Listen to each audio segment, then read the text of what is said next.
Okay, welcome back. We are going to discuss chapter 7 today, looking at some principles of aerobic exercise. So you can read through some of those objectives. And nothing too crazy on this first slide, just a few terms, concepts. I think we all know what physical activity is and exercise, so we're going to kind of skip past this slide here. But I do want to talk about this slide in a little bit more detail. So this first term up here, maximum oxygen consumption, aka known as the VO2 max. What does this really mean? It just means that this is just a measure of the body's capacity to use oxygen. And a lot of the stress tests or the VO2 max test that you see will look a lot like this image over here on the right hand side. So these are typically performed with activities such as swimming, walking, running, those kinds of things. But typically you're thinking of an activity that is utilizing large muscle groups. And again, what does this VO2 max really mean? Well, basically, it is the maximum amount of oxygen consumed per minute when the individual has reached maximum effort.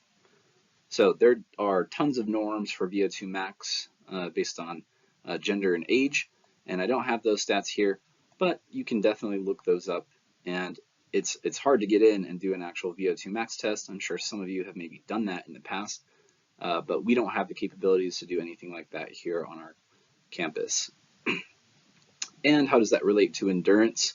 Well, if we're not utilizing oxygen well, if we're not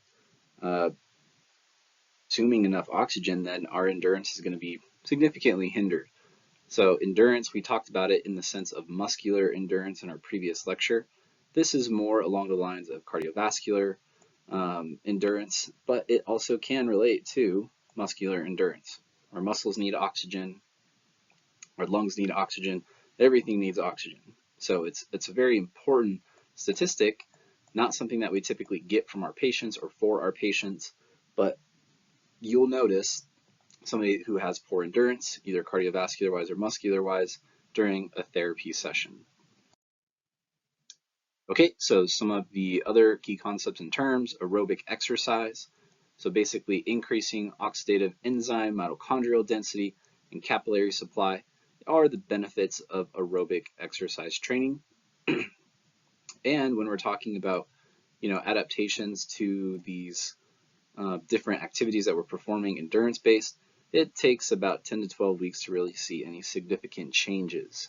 So if somebody had a low VO2 max, they trained really hard for 10 to 12 weeks, you'd probably see some improvement in their overall VO2 max, cardiovascular endurance, as well as muscular endurance. This really helps to increase efficiency. So we're thinking of utilizing oxygen more or better than what we did in the previous level of fitness. Okay, we also talk about myocardial oxygen consumption, and this is just the measure of oxygen consumed by the myocardial muscle. And the need or demand for oxygen is really determined by a few different variables here: the heart rate, systemic blood pressure, myocardial contractility, and the afterload. And we're going to talk about what happens when oxygen demand is greater than the supply. So when the demand is greater than the supply, typically myocardial ischemia will occur as the result. And this may not, like, let's take this for example here, right? Somebody who has some kind of coronary occlusion may not present with any type of chest pain or symptoms and angina until they really need to exert themselves. So as the demand for oxygen grows, right, and our body isn't able to supply it because of that coronary occlusion, then we're going to see pain, we're going to see ischemia as a result of that. And then we have this other term called deconditioning here. And deconditioning really occurs with things like prolonged bed rest, and you're going to possibly see some of that with your patients who have extended or acute illnesses, or maybe even long-term chronic conditions. As a result of this deconditioning, we're going to see a decrease in that VO2 max, cardiac output, which relates to stroke volume, and muscular strength. So those are all going to decline very quickly with bed rest and this deconditioning. Okay, so this is an area that you're really going to need to focus on here, are these different energy systems.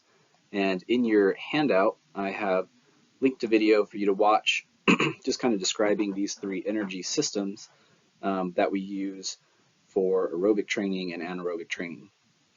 So let's just take a look at this first one here, the phosphagen or ATP PC system. So we all know that this phosphocreatine and ATP can be stored in the muscle, but the thing to really know here is that that phosphocreatine is the main chemical source here, and there is no requirement for oxygen. So we don't need oxygen in order to create that ATP. And again, when we're looking at these different energy systems, we're going to discuss, when we would use these systems, when our body really utilizes these systems. And for this ATP PC system, it's really within that first 30 seconds. Okay, something else that you would need to know about this system is that the maximum capacity for this ATP PC system is very small. So just meaning that it cannot sustain that energy output for long periods of time. But the maximum power of the system is great. So we're thinking this is like a 100-meter sprint, okay, for this ATP PC system. Okay, so again, capacity of the system is very small, but the power output is very great. And then we get into the anaerobic glycolytic system right here. And in this system, glycogen, aka glucose, is the fuel source through glycolysis. Again, there's no oxygen requirement here in order to produce that ATP, as ATP is resynthesized in the muscle cell. But there is a lot of lactic acid that is produced here with this system. And when we're talking about the capacity for this anaerobic glycolytic system, the capacity of the system is intermediate, as well as that power output. So when we talked about our different muscle fiber types in our previous lecture, we're kind of thinking this one is more related to that type 2A fiber. It's kind of that intermediate fiber, right? It has kind of some characteristics of both type 1 and type 2.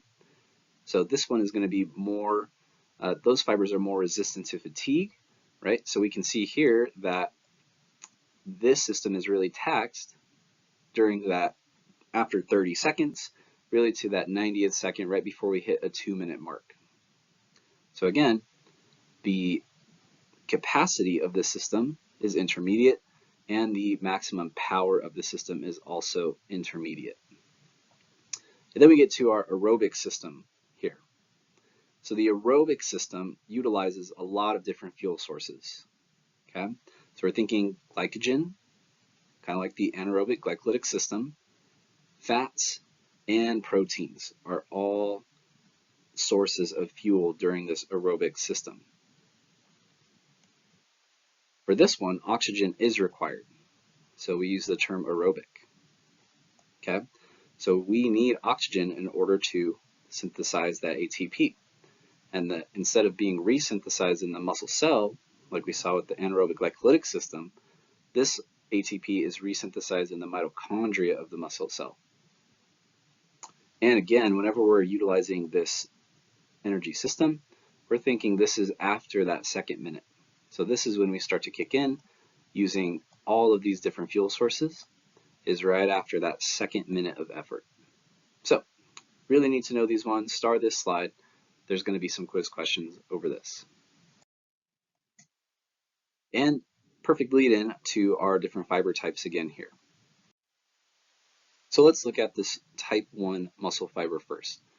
We label these as slow twitch muscle fibers.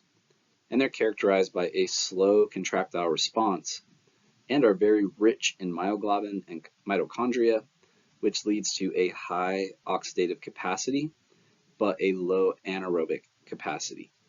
So we're thinking these muscle fiber types are recruited for activities demanding endurance, so low intensity exercise. When we get to the type 2X fibers, these are characterized by a fast contractile response. They have a low myoglobin content and very few mitochondria, but they have a very high glycolytic capacity and are recruited for activities that require lots and lots of power. So that power output is very high. Aerobic capacity, very low. And then what we have at the very bottom here are the type 2A fibers. So these are still considered to be fast twitch, but they have characteristics of both type 1 and type 2 fibers. So we are really using these fibers for both anaerobic and aerobic activities. And I have some really great literature that you can read through here. I've provided links to all of these different studies. So if you're really interested in reading more about aerobic versus anaerobic training and its effect on musculoskeletal adaptations, then I really encourage you to read through some of these different studies that I've provided here. So we've talked about different levels of energy expenditure, high intensity, aerobic, power, low intensity, all of those different things. But how do we really quantify energy expenditure? Well, the most commonly used source would probably be kilocalories, calories, but we really pay attention to what we call METs in physical therapy, especially when we are working with patients in the inpatient kind of acute phase cardiac rehab. So what is a MET? Well, it stands for metabolic equivalence, and it's defined as the oxygen consumed per kilogram of body weight per minute. And typically we're thinking that norm is around 3.5 milliliters per kilogram of body weight per minute. Okay? So I do want to talk to you a little bit more about MET levels. There's a nice table in your textbook that talks about these, but the ranges that we're looking at from our text kind of range anywhere from 2 to 2.9 as being light activity. And then we have moderate activity from 3.0 to 5.9 METs. And then we have vigorous activity ranging from 6 to 8.8 METs. And it also gives you some different activities that kind of fall within those light ranges. So if we're looking anywhere from that kind of 2 to 2.9 MET range, we're thinking, well, let's just kind of establish a baseline here first. So 1 MET, 1 MET, would be like we're just sitting at our desk, we're not doing anything that is intense, but we still require oxygen in order to sit up, be awake, pay attention. So just sitting, resting, those kind of things, that'd be a 1 MET level. But as we progress to that 2.9 area, we're thinking of things like self-care, making the bed, shopping in the grocery store, and walking less than 2.5 miles per hour, either on a treadmill or any other kind of flat surface. Then we get into the MET range of 3.0 to 5.9. And some of the things that we are looking at as far as activities in this MET level range would be walking downstairs, walking 2.5 miles per hour to less than 4 miles an hour, so 2.5 to 4, mowing the lawn with a power mower, and then playing golf. And then we get into that very intense, vigorous activity MET range, which is 6 to 8.8. And some of the activities that fall within those ranges include walking faster than 4.5 miles per hour, swimming laps with a moderate effort, jogging, running at 5 miles per hour, or shoveling snow. So again, we're going to look back at these MET levels next semester because they're going to be really important in determining what kinds of activities our patients are allowed to do based on their inpatient kind of phase 1 type cardiac rehab. And again, here is that nice MET level table for you here. So you will need to know those and also read in your textbook on box 7.3. I'm going to write that up here really quick. 7.3, which is on page 256 in your text, and you're going to have to look through these activities. What falls within those ranges there? And then we can briefly talk about these physiological responses to aerobic exercise. So let's look at this exercise pressor response through the sympathetic nervous system. So the response that we typically see for this exercise pressor response include generalized peripheral vasoconstriction in non-exercising muscles, and increased myocardial contractility, an increased heart rate, and an increased systolic blood pressure. So we're basically just trying to shunt blood away from areas that are not working and really deliver more blood to the areas that are working, that need the demand for oxygen. And as far as the cardiac effects go, when we're thinking of physiological responses through the cardiac system during exercise, we should see an increase in heart rate, right? Because we are asking for more demand, oxygen, blood,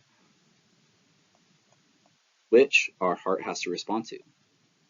So in order to meet that new demand, we have to increase heart rate. When we increase heart rate and we're trying to push blood to these sites that are working, we're also going to see an increase in systolic blood pressure. So systolic blood pressure. Okay, diastolic is going to remain pretty constant. It may increase a little bit, but really we expect the systolic blood pressure to increase, in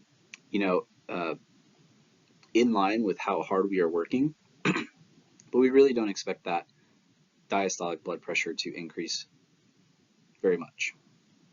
And then something else to kind of think of too is the result of cardiac or aerobic training.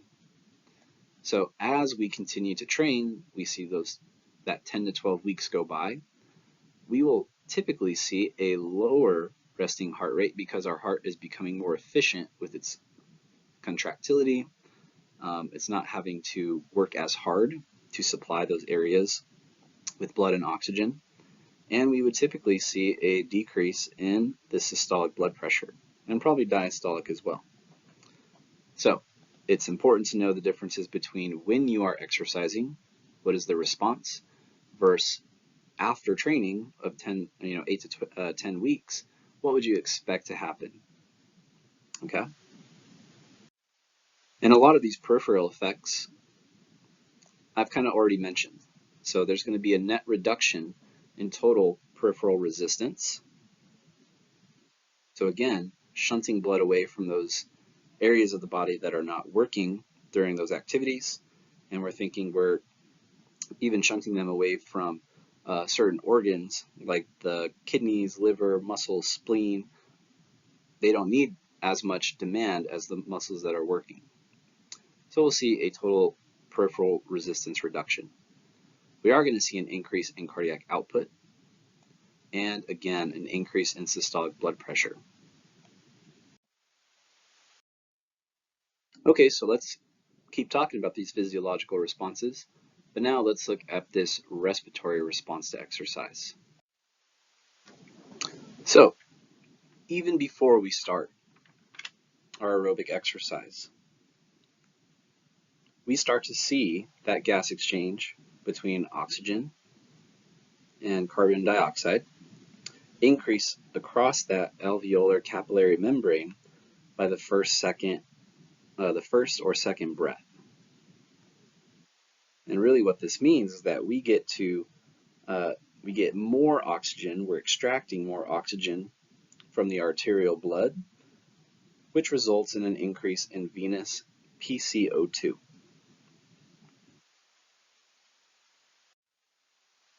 Some other things that you're going to see in response would be the uh, ventilation increases as respiratory frequency and tidal volume increase. And again, we're starting to absorb more of that oxygen. We're pulling it out of that arterial blood. As far as testing as a basis for an exercise program, there are a few things that you can do as far as fitness testing is concerned. And some of the most common ones that we use in clinic would be something like what we see over here, a 3-minute step test or multi-stage testing. So there are a lot of different stress tests that you can perform with your patients, but a 3-minute step test is really a good one. So basically what you're going to do in this instance is you are going to take their resting heart rate, and you really want this, the best time to take it is early in the morning after you just wake up, before you have caffeine, before you exercise, before you do anything. So you can really get a good understanding of their real resting heart rate. But if you can't do that, I understand, you're still going to take their resting heart rate. So you sit them down for a few minutes prior to the test, and you have them in a nice relaxed area, and you take their resting heart rate. That's going to be important because we're going to monitor the change from their resting heart rate to their max heart rate during this test. So your instructions to the patient after you get their resting heart rate, you're going to provide them with a nice little step here, a little box to step up on, and you're going to tell them to maintain a steady pace for the entire 3 minutes. Once the 3 minutes is over, you are going to retest their heart rate. So you're going to put the pulse oximeter back on. You're going to find what their new heart rate is that they're working. You're going to also monitor SpO2. So we should see that increase and not decrease. If we see a dramatic decrease in O2 saturation levels, then that is worrisome. And if it drops below 90% during the test, we should really stop our patient. We should terminate that stress test. The other things to look at too would be blood pressure. So you would want to take blood pressure prior to the exercise and then afterwards. But really what we're looking at for this 3-minute step test is the heart rate response. So how much did their heart rate increase over this 3 minutes? And then the other important part is to also check to see how fast it drops back down to their baseline or their resting heart rate. So the faster it drops back down, typically we're thinking that person is in a very healthy state. If it stays elevated for long periods of time, then we're going to need to incorporate more of these aerobic activities into their session to better get them suited for aerobic activities. And again, I've linked these videos here so that you can watch 2 different types of stress testing. One is that 3-minute step test, and the other one is an exercise treadmill test, which is a little bit more intense. Okay, so let's talk about the determinants of an exercise program. So let's just start with frequency.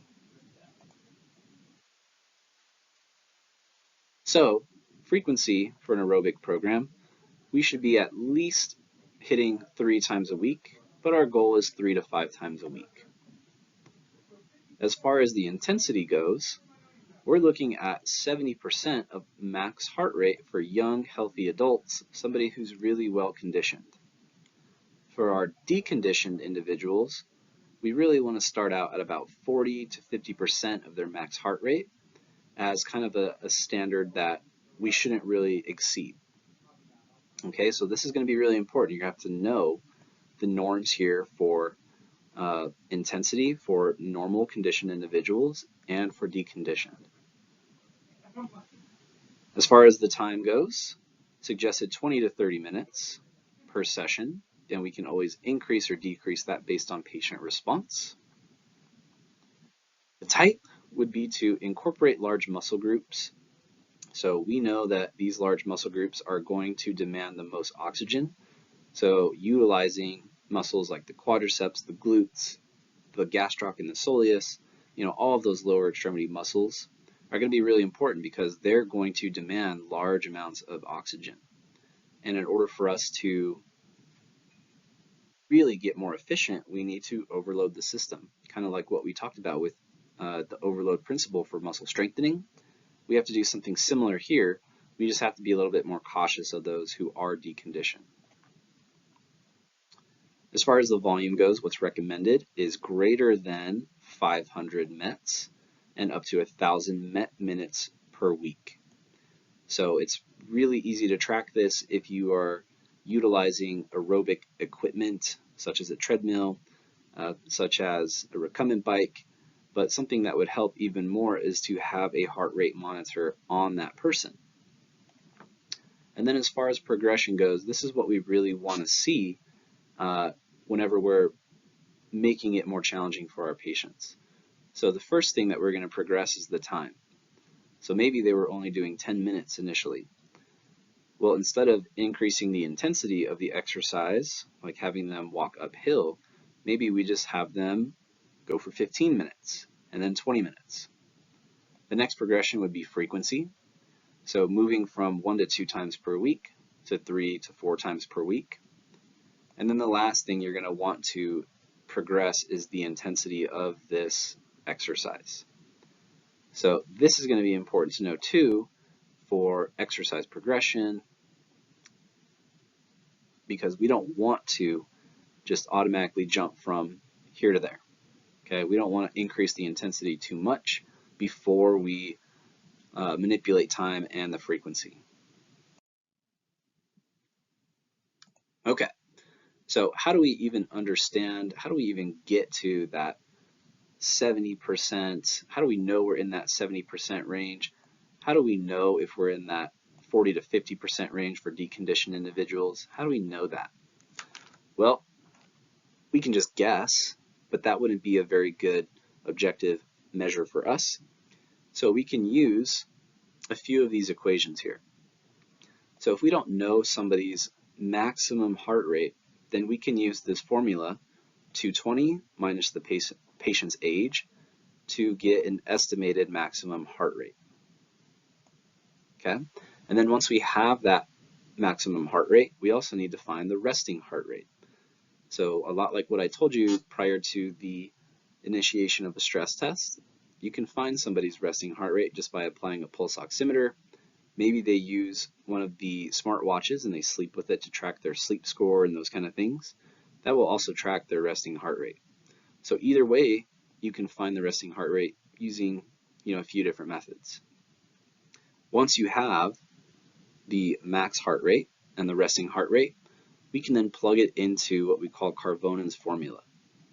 So the exercise heart rate, the target heart rate that we're trying to achieve, equals the heart rate rest plus whatever percentage of the heart rate you're trying to accomplish. So for a healthy individual, 70%, so 0.7, and then we multiply that times heart rate max minus the heart rate rest.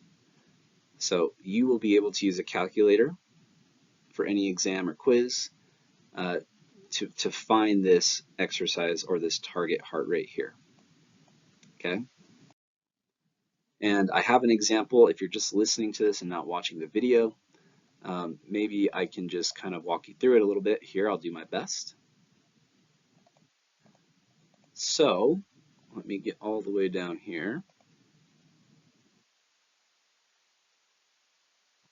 So for example, we have a 39-year-old patient with a resting heart rate of 78 beats per minute. So right away, we have our resting heart rate. We don't have to find that, but we do need to find the patient's estimated max heart rate. So remember, we're going to take 220 minus the patient's age. So 220 minus 39 equals 181 beats per minute as their max heart rate. Now we have all of our numbers to plug into this formula. The goal here is we are trying to utilize we're trying to get to 80% of this patient's heart rate. So that's the only other part that we didn't have. So the way that we set up the equation is the exercise heart rate equals 78, which is the resting, plus 0.8, which is the percentage that we're working towards, multiplied by 181, the estimated max heart rate, minus the rest at 78. So we do parentheses first, as usual. So 181 minus 78 gives us 103. And then from there, we multiply 103 by 0.8, and that gives us 82.4. And then we just add the resting heart rate to our new number, and that gives us 160.4 as the heart rate beats per minute that we're looking for. That'll get us to 80% for this patient. As far as the exercise program is concerned, we always want to include a nice warm-up and a cool-down period for our patients. But there are a lot of different ways, once you get past the warm-up, to induce aerobic or anaerobic training. We can use continuous training, 20 to 30 minutes nonstop. We can use interval training, which is a series of high-intensity exercise with rest periods that are kind of scattered throughout. We can utilize circuit training and circuit interval training.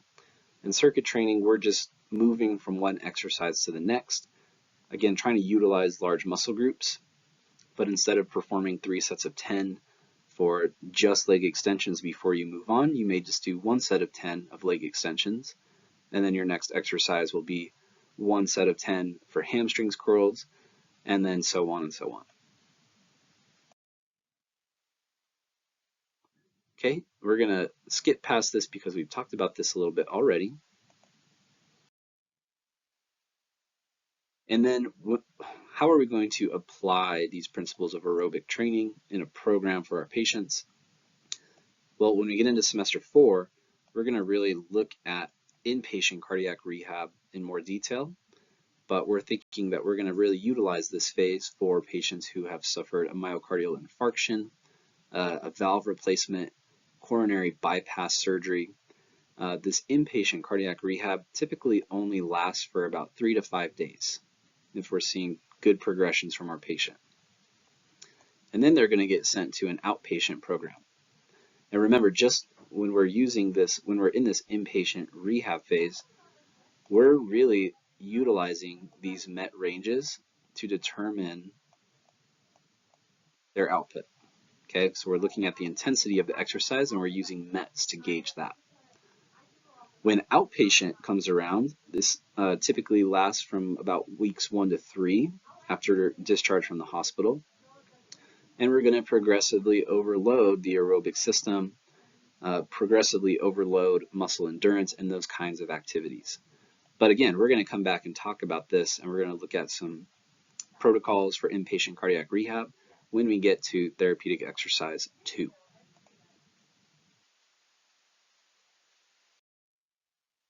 Something that you would need to start as well is this slide here on the RPE scale, or the rating of perceived exertion, also known as the Borg scale. So this is a scale that we use especially in cardiac rehab when our patients are taking lots of medications, something like a beta blocker, where we can't really utilize that Carbonin's formula as well to estimate their working heart rate range. So if we cannot measure vital signs appropriately or accurately, because what do beta blockers do? Well, they really limit how high your heart rate gets during an exercise.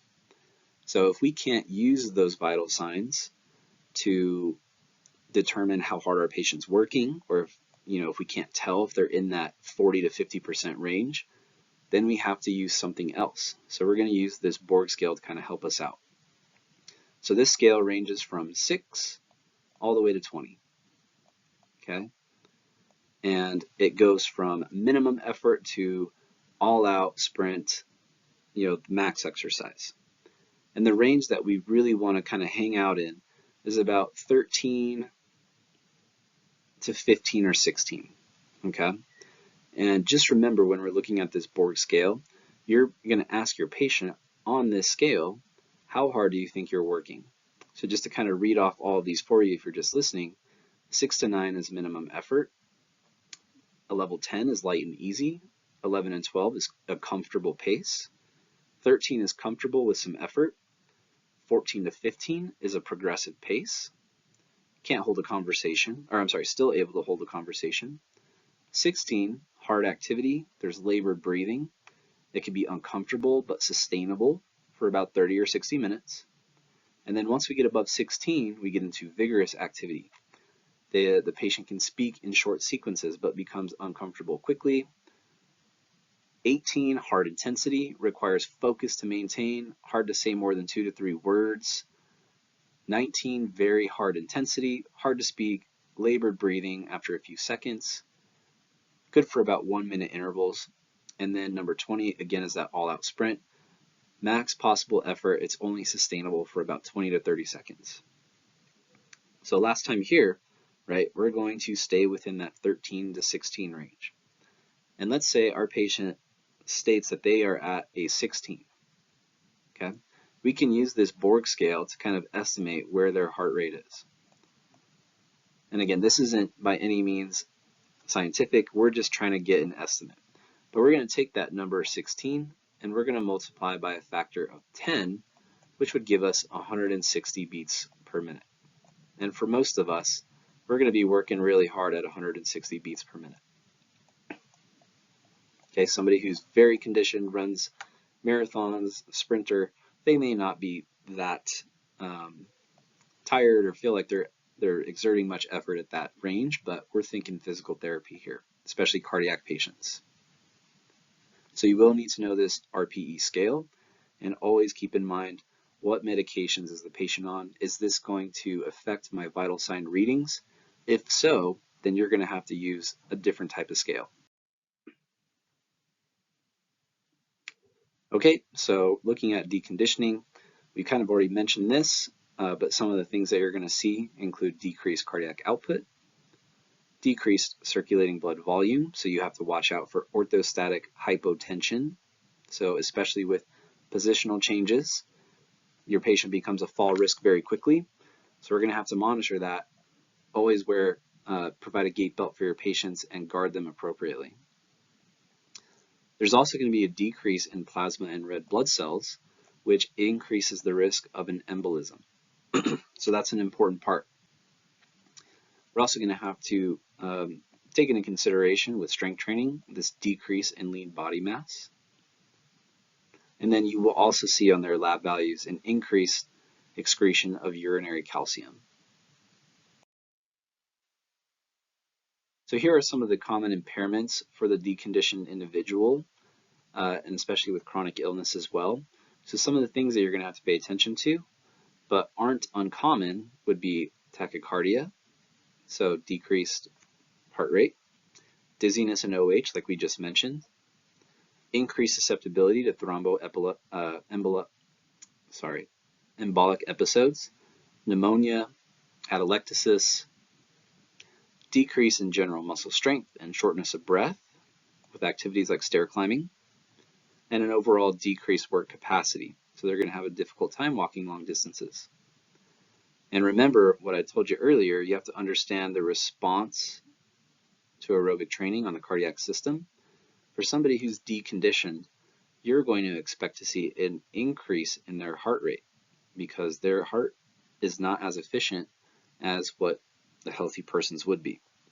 And typically when we see this increase in heart rate, we get the result of increased blood pressure. So those two vital signs are going to be really important to monitor. But again, remember, some of these medications your patient are on are going to drastically change your vital sign readings. And last few slides here, this is just a chart, a little table here as recommendations for weekly aerobic exercising for for adults. So you can read through that on your own. And that takes us to the end of this lecture. I hope this was helpful for you all. If you have any questions, please feel free to reach out to me. And if you don't, I will see you in class, and I will hopefully see you watching my videos. All right, have a good one.